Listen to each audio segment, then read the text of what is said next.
Hello दोस्तों, स्वागत है आपका आज के इस वीडियो में। दोस्तों, आज के इस वीडियो में हम बात करने वाले हैं कि आपके लिए कौन सा म्यूचुअल फंड सही है, लार्ज कैप, मिड कैप या स्मॉल कैप, तथा कौन से फंड में निवेश करने पर आपको रिटर्न अच्छा मिल सकता है। दोस्तों, एक्सपर्ट का मानना है कि निवेशकों को अपनी उम्र, फाइनेंशियल गोल्स, रिस्क लेने की क्षमता और भविष्य को ध्यान में रखते हुए अपने म्यूचुअल फंड कैटेगरी का चुनाव करना चाहिए। आप अपनी जरूरत के हिसाब से large cap, mid cap, multi cap या स्मॉल कैप इक्विटी फंड में निवेश कर सकते हैं। तो आज के इस वीडियो में हम जानेंगे कि लार्ज कैप, मिड कैप या स्मॉल कैप फंड्स क्या होते हैं। दोस्तों, यदि अभी तक आपने वीकेडी फिनो के यूट्यूब चैनल को सब्सक्राइब नहीं किया है तो सब्सक्राइब कर लीजिएगा, क्योंकि इस चैनल पर आपको इन्वेस्टमेंट और फाइनेंशियल नॉलेज से जुड़ी जानकारी मिलेगी। तो चलिए शुरू करते हैं। तो दोस्तों, सबसे पहले हम यह जानते हैं कि लार्ज कैप फंड्स क्या होते हैं। दोस्तों, लार्ज कैप कंपनियां ऐसा बिजनेस है जो कि अच्छी तरह से स्थापित है और जिनकी मार्केट में हिस्सेदारी महत्वपूर्ण है। लार्ज कैप कंपनियों का मार्केट कैपिटलाइजेशन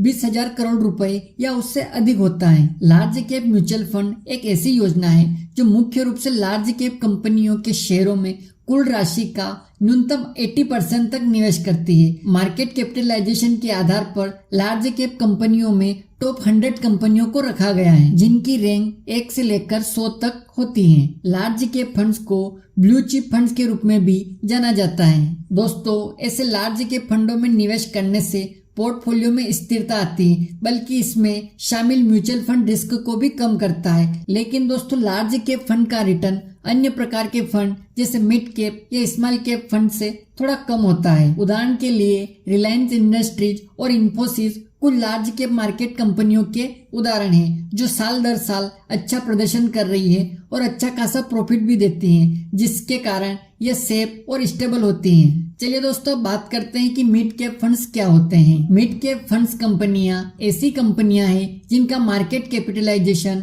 5,000 करोड़ रुपए से ऊपर लेकिन 20,000 करोड़ रुपए से कम होता है। मिड कैप म्यूचुअल फंड्स में मुख्य रूप से मिड कैप कंपनियों के शेयरों में कुल राशि का न्यूनतम 65% निवेश किया जाता है। मार्केट कैपिटलाइजेशन के मामले में मिड कैप कंपनियां देश की 101वीं रैंक से 250वीं रैंक के बीच के बड़ी कंपनियां होती हैं। दोस्तों, मिड कैप म्यूचुअल फंड के द्वारा मिड कैप कंपनियों में निवेश किया जाता है। इनमें बड़े आकार की कंपनी बनने का दमखम होता है। ये कंपनियां मिडिल ऑर्डर की कंपनियां होती हैं, जो कि एक बड़े आकार की कंपनी बनने का अपने अंदर एक दमखम रखती है। इन कंपनियों में निवेश करने से ज्यादा रिटर्न पाने का मौका मिलता है। BSE के मिड कैप इंडेक्स में ये कंपनियां लिस्टेड होती हैं। इस तरह का फंड उन युवा निवेशकों के लिए सबसे अच्छा माना जाता है जो ज्यादा जोखिम लेने से नहीं डरते और ज्यादा रिटर्न की उम्मीद भी करते हैं। एक्सपर्ट की माने तो अच्छी रेटिंग वाले मिड कैप फंड निवेशकों के लिए फायदेमंद साबित हो सकते हैं। अगर कोई निवेशक ज्यादा जोखिम लेने के लिए तैयार है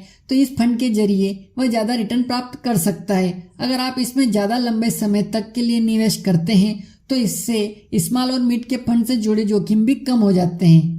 चलिए दोस्तों, अब जानते हैं कि स्मॉल कैप फंड्स क्या होते हैं। दोस्तों, स्मॉल कैप फंड वे कंपनियां होते हैं जिनका मार्केट कैपिटलाइजेशन 5,000 करोड़ रुपए से कम होता है। स्मॉल कैप फंड अपनी बड़ी amount in small cap companies में इन्वेस्ट करते हैं। ये कंपनियां आकार में अपेक्षाकृत बहुत छोटी होती है और इनमें विकास की काफी संभावनाएं भी होती है। तो स्मॉल कैप फंड्स में निवेश करना थोड़ा जोखिम भरा होता है, क्योंकि स्मॉल कैप फंड्स के द्वारा सबसे छोटी छोटी कंपनियों में निवेश किया जाता है। लेकिन जब कोई कंपनी ग्रोथ कर लेती है तो उस कंपनी के द्वारा अच्छा रिटर्न देने पर स्मॉल कैप फंड्स के द्वारा भी अच्छा रिटर्न दिया जाता है। स्मॉल कैप फंड्स में उन कंपनियों को शामिल किया जाता है जिनकी मार्केट में 251 से नीचे की होती हैं। चलिए दोस्तों, अब लार्ज कैप, मिड कैप और स्मॉल कैप में कुछ आंकड़ों के आधार पर इनके बीच के अंतर को जानने की कोशिश करते हैं। दोस्तों, मार्केट कैपिटलाइजेशन के आधार पर देखें तो लार्ज कैप फंड्स के अंदर मार्केट की टॉप 100 कंपनियों को शामिल किया जाता है। वहीं मिड कैप फंड के अंदर 101 से 250 के बीच की आने वाली कंपनियों को शामिल किया जाता है। वहीं स्मॉल कैप फंड्स के अंदर 251 से नीचे की कंपनियों को शामिल किया जाता है। रिटर्न की बात करें तो लार्ज कैप कंपनियों के द्वारा रिटर्न थोड़ा कम होता है। बुलिश मार्केट के दौरान यह स्मॉल और मिड कैप फंडों का प्रदर्शन कम हो सकता है। वहीं मिड कैप कंपनियों की बात करें तो लार्ज कैप फंडों की तुलना में अधिक रिटर्न होता है, लेकिन बुलिश मार्केट के दौरान स्मॉल कैप फंडों का प्रदर्शन भी कम हो सकता है। वहीं लार्ज कैप फंड की बात करें तो लार्ज और मिड कैप के मुकाबले थोड़ा ज्यादा रिटर्न दे सकता है अगर कंपनी ग्रोथ करती है तो। रिस्क की बात करें तो तो लार्ज कैप फंड्स में लो रिस्क होता है, मिड कैप फंड में मीडियम रिस्क होता है, वही स्मॉल कैप फंड्स में हाई रिस्क होता है। लिक्विडिटी की बात करें तो इसमें हाई लिक्विडिटी होती है, वही मिड कैप फंड में हाई और स्मॉल कैप फंड्स में मीडियम लिक्विडिटी होती है। और निवेश का कुल समय की बात करें तो लार्ज कैप फंड में कम से कम 3 से 5 साल तक के लिए आपको इन्वेस्ट करना जरूरी होता है, वही मिड कैप फंड में कम से कम 5 से 7 साल के लिए, और वही स्मॉल कैप फंड में आपको 5 से 10 साल तक का इन्वेस्टमेंट करना चाहिए। चलिए दोस्तों, अब जानते हैं कि आपके लिए कौन सा म्यूचुअल फंड सही हो सकता है।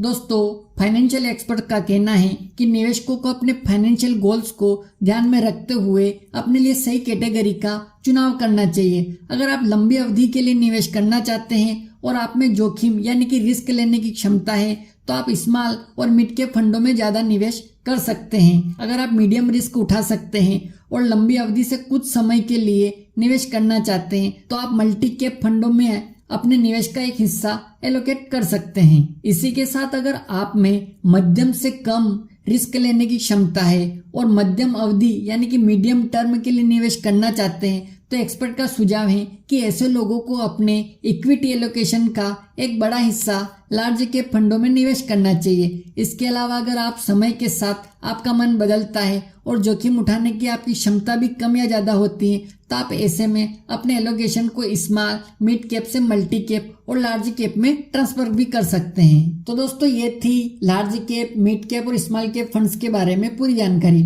आशा करता हूँ कि आपको वीडियो पसंद आया होगा। मिलते हैं अगले वीडियो में किसी नए टॉपिक पर, तब तक के लिए जय हिंद, जय भारत।